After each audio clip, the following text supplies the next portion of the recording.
Just to take a moment to mention Lidl, the supermarket, who are giving 200 quid to each of their 23,000 employees as a thank you for working during the pandemic. So this is cashiers, shelf stackers, warehouse staff, cleaners.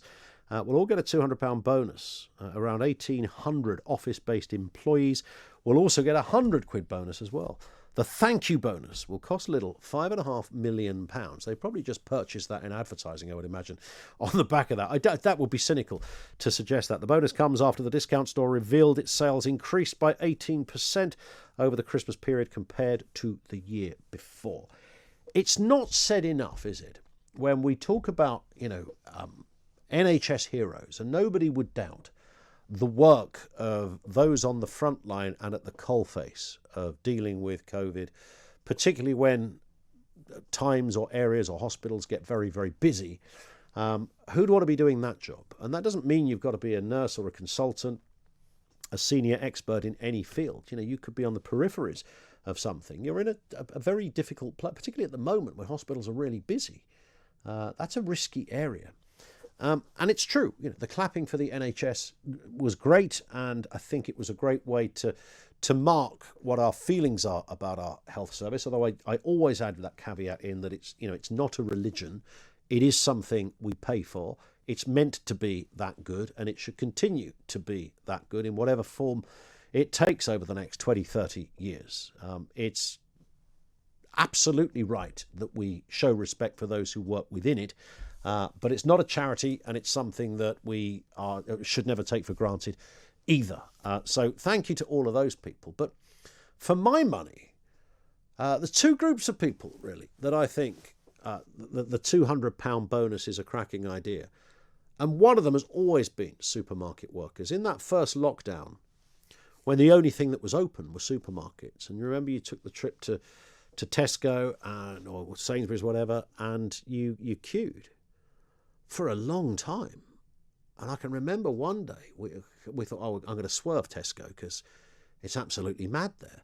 So I nipped into Sainsbury, and so nipped in was clearly the wrong word. And this queue went right around the car park, and it was, only half a dozen people in, or half a dozen out, another load in. And it was about 45 minutes trying to buy my shopping. I thought, this is how it must have been in Russia, in the USSR back in the day, when people had to queue for a loaf of bread and there were only 3 loaves left. Extraordinary. But what did hit me was that the people who work in the supermarkets, and at that time, not everybody was wearing masks either, you may remember. I know the jury is out on the efficiency of masks in certain settings and the like, but man alive, if anybody ever put themselves right at the heart of the whole thing, it's people who work in supermarkets. And I don't remember anybody outside clapping for supermarket workers, most on minimum wage, most working, for good companies and enjoy doing so, I'm sure. But talk about put yourself in the firing line. Boy, even with the social distancing and the one-way systems in the thing, they were still out there stacking the shelves, and I know they made modifications and alterations to how they did it. But if anyone deserves, full house points, a gold medal and a couple of 100 quid in their back pocket, it's people who worked in supermarkets.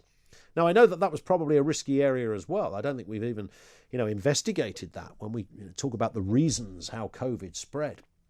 Then I don't think you can discount supermarkets in that respect. It was the only place that was really open. I'm sure there must have been a knock-on effect, but, I assume that's all about the balance. You can't close off people getting food and the like. But the people that worked in them, day in, day out, who went to work, fantastic. And so well done to the Lidl empire and all of their staff. But I just say to all the others, Mr. Tesco, Mrs. Sainsbury's, and what's the other one?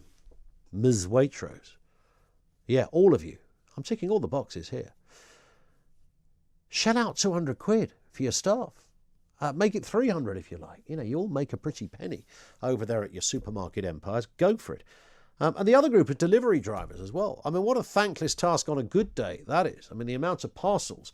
But that increased through the roof. And there was a bunch of guys that were not always quite having the same interaction with members of the public. Often your parcel, it's left at the door, there's a knock at the door, you open the door and the parcel's there, and they're off up the road, and that's fine, that all works. But in terms of being out there and grafting and being able to offer something, again, I know you get paid for it, it's people's jobs, but there's sometimes more to it.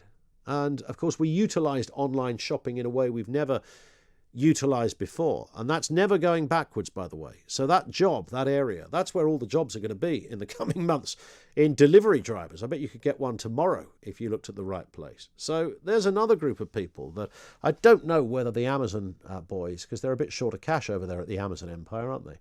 Bezos is only worth 6 trillion quid today, so maybe he can't afford it. But yeah, if I was handing out the bonuses, every supermarket worker would get it, no matter what your grade, no matter what your role, part-time or full-time. You absolutely deserve it. And let's extend that to delivery drivers as well. Apart from that one 2 years ago that I'm sure nicked my hard drive, other than that,